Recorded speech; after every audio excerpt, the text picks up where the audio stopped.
I've been attached with the feeling of waking up with you by my side.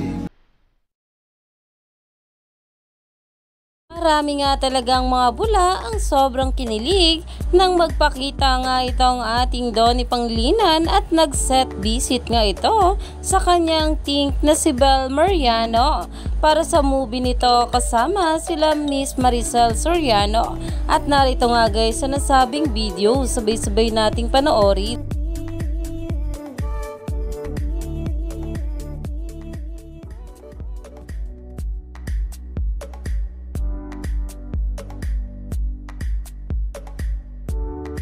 At talaga namang spotted nga itong ating couple sa post ni Direk Cathy sa kanyang TikTok account. At talaga namang umagaw pansin nga rito ang nasabing caption ni Direk.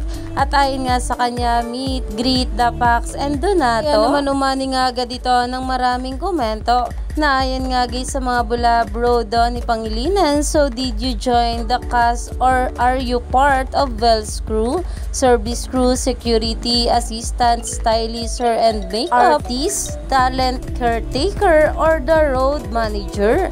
The bunso of the family ay may +1. Hashtag DonBelQT. Set visit. Diyos ko, Donnie. May bisita si Bel always. Iyan na nga guys ang pinag-uusapan ngayon sa social media. Hindi na nga lang daw si Mami Maricel ang sineset visit ng ating Donnie Pangilinan, kundi meron na nga daw siyang tink na Bel Mariano. Kaya naman stay tuned lang tayo for more update kila Donnie at Bel sa mga susunod pa na ayuda.